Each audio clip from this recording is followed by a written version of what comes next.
ಪ್ರಧಾನಿಗಳಲ್ಲಿ ಕೆಂಪೇಗೌಡರವರು ಕೂಡ ಒಬ್ಬರಾಗಿದ್ದಾರೆ. ವಿಜಯನಗರ ಸಾಮ್ರಾಜ್ಯದ ಬೆಳವಣಿಗೆಯನ್ನು ಕಂಡು ಬೆರಗಾದ ಕೆಂಪೇಗೌಡರವರು ನಾನು ಇದೇ ರೀತಿಯ ಒಂದು ನಗರವನ್ನು ಕಟ್ಟಲೇಬೇಕು ಎಂದು ನಿರ್ಧರಿಸಿದರು. ಆಗ ಇವರು ಆ ನಗರವನ್ನು ಕಟ್ಟಲು ಪ್ರಾರಂಭಿಸಿದರು. ಯಾವುದೇ ಒಂದು ರಾಜ್ಯದೇ ಆಗಲಿ ಒಂದು ನೀರಿನ ಸೌಕರ್ಯ ಈ ಥರ ಇರೋ ಪ್ಲೇಸ್ಗಳನ್ನೇ ತಗೊಂಡ್ಬಿಟ್ಟು ರಾಜ್ಯನ ಕಟ್ಟಕ್ಕೆ ಪ್ರಾರಂಭ ಮಾಡ್ತಾರೆ. ಆದರೆ ಕೆಂಪೇಗೌಡವರು ಆ ಥರ ಮಾಡಲ್ಲ. ಒಂದು ಬರಡಾಗಿ ಬಿದ್ದಿದ್ದಂತಹ ಭೂಮಿಗೆ ಹೋಗ್ತಾರೆ, ಅಲ್ಲಿ ನೀರಿನ ಸೌಕರ್ಯ ಎಲ್ಲ ರೆಡಿ ಮಾಡಿಕೊಂಡು ಅವರು ಕಟ್ಟಕ್ಕೆ ಪ್ರಾರಂಭ ಮಾಡ್ತಾರೆ. ಈಗ ಕರ್ನಾಟಕ ತಲೆ ಎತ್ತಿ ನೋಡ್ತಿದೆ ಅಂದರೆ ಅದಕ್ಕೆ ಕಾರಣ ನಮ್ಮ ಬೆಂಗಳೂರು ಈಗ ಮುಗಿಲೆತ್ತರಕ್ಕೆ ಬೆಳೆದು ನಿಂತಿದೆ. ಅದಕ್ಕೆ ಕಾರಣ ಯಾರು? ನಮ್ಮ ಕೆಂಪೇಗೌಡರು 1910 ಜೂನ್ 27ರಲ್ಲಿ ಲಿಂಗಾಮೆ ಮತ್ತು ಕೆಂಪೆ ಅಂಜೇಗೌಡರ ಪ್ರೀತಿಯ ಪುತ್ರನಾಗಿ ಜನಿಸ್ತಾರೆ. ಇವ್ರನ್ನ ಎಲ್ಲರೂ ಮನೆಯಲ್ಲಿ ಪ್ರೀತಿಯಿಂದ ಕೆಂಪಯ್ಯ, ಕೆಂಪಜ್ಜ ಈ ಥರ ಎಲ್ಲ ಕರಿತಿರ್ತಾರೆ. ಆದರೆ ಜನರುಗಳು ಪ್ರೀತಿಯಿಂದ ಇವ್ರನ್ನ ಏನಂತಿರ್ತಾರೆ ಅಂದರೆ ಕೆಂಪೇಗೌಡ್ರೇ ಅಂತಲೇ ಕರಿತಿರ್ತಾರೆ.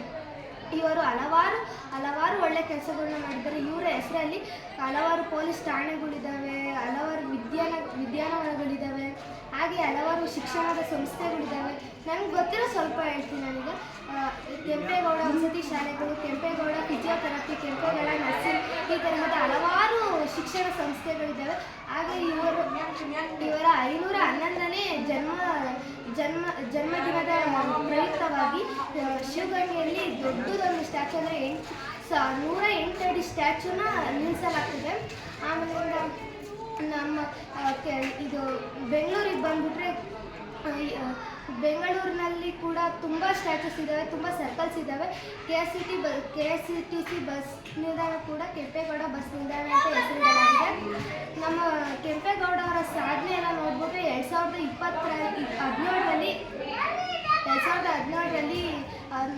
BS ಯಡಿಯೂರಪ್ಪ ಅವರು ಬೆಂಗಳೂರು ಅಂತಾರಾಷ್ಟ್ರೀಯ ವಿಮಾನ ನಿಲ್ದಾಣವನ್ನು ಮರುನಾಮಕರಣ ಮಾಡಿದರು. ಅದೇನಂತ ಅಂದರೆ ಕೆಂಪೇಗೌಡ ವಿಮಾನ ನಿಲ್ದಾಣವನ್ನಾಗಿ ಪ್ರಧಾನಿ ಮೋದಿ ಅವರ ಪ್ರಸ್ತುತದಲ್ಲಿ ಇವರು ಮರುನಾಮಕರಣವನ್ನು ಮಾಡಿದರು.